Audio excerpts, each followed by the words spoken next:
What's the dangerous difference between a wild boar and a domestic pig? Let's find out in today's episode of Creature Planet. Hi, I'm your host. When you hear the word pig, what do you think of? A little pink porker oinking around on a farm, rooting around in the mud. That's your typical domesticated pig, but there is another type of pig out there. One that doesn't live on farms but lives in the wild, eating whatever it can find and attacking anything that invades its space. It's larger than your average pig. Tusks are longer and it's meaner. And I'm not talking about the warthogs. I'm talking about the closest living relative to your pet pig. This is the wild boar. The scientific name is Sus scrofa. They're found throughout Europe, parts of Asia, and North Africa. In the United States, they can be found in most states east of the Mississippi. Now they look very similar to domestic pigs, but there are some distinct differences between these two pigs. Let's start with the obvious. The tusks. Wild boars have much larger tusks than their domesticated counterparts. Their tusks can grow up to 11 inches long. Now that's pretty big, especially when they can use them as weapons to attack predators like wolves, bears, and even tigers. If a predator is lucky enough to get past those formidable tusks, they still have to deal with the bite of a wild boar. While your average pig might just oink, a wild boar will bite down hard enough to break bones. That's right, you heard me right. These guys have extremely powerful bites, and if you were to get bitten by one, it could easily break your arm or leg. And it's not uncommon for wild boars to eat other animals, including deer, rabbits, and foxes. Now, this next difference is a bit gross, but necessary for our understanding of why a wild boar is more dangerous than a domestic pig. So both male and female wild boars have tusks, unlike domestic pigs where only the males have tusks and the females don't.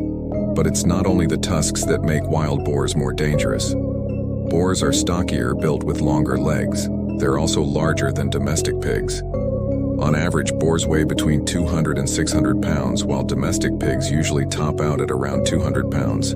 So yeah, wild boars are definitely bigger than your average pig. However, sometimes wild boars can be smaller than domestic pigs. It all depends on what they have access to. If they have lots of food, they'll be larger. If food is scarce, they'll be smaller. They have thicker, coarser hair than domestic pigs, which helps protect them from the elements and from insect bites.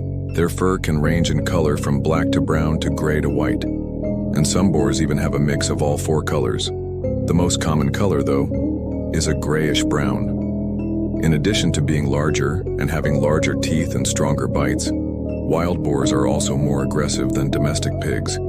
They are known to attack humans if they feel threatened or if they are protecting their young. Wild boars are also less predictable than domestic pigs. They don't have the same sort of domestication that makes them easier to work with and less likely to lash out. And let's not forget about their speed. Wild boars can run up to 30 miles per hour, making them one of the fastest land mammals in the world. That's faster than a human, faster than a lion, and even faster than a tiger. They can also jump over obstacles twice as tall as they are, which makes them even more elusive and hard to catch. Yeah, if a wild boar wants to get away from you, it can. So now you know the dangerous difference between a wild boar and a domestic pig.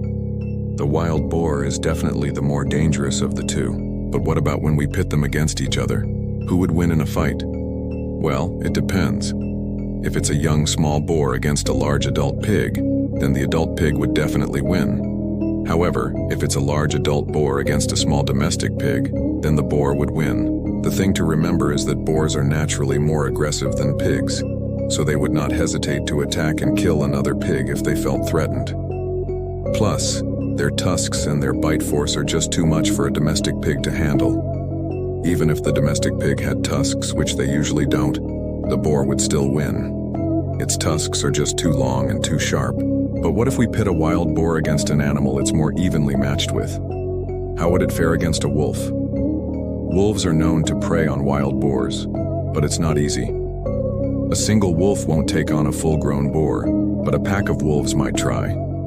They surround the boar and take it down one by one. The boar's tusks and bite force make it difficult for the wolves to kill, but eventually they will tire, and the wolves will be successful in bringing down the boar. But it's not always the wolves that come out on top. Sometimes the boar can fight off the wolves and send them running. There are instances of boars fighting off entire packs of wolves. Yeah, These pigs are strong, but what about a polar bear? Now this is a mismatch.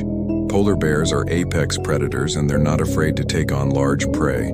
The polar bear would definitely kill the wild boar. It would be a quick and easy meal for the polar bear. The wild boar wouldn't stand a chance, so there you have it. The dangerous difference between a wild boar and a domestic pig. The wild boar is definitely the more dangerous of the two thanks to its size, strength, and aggression. But that's all for now. See you next time.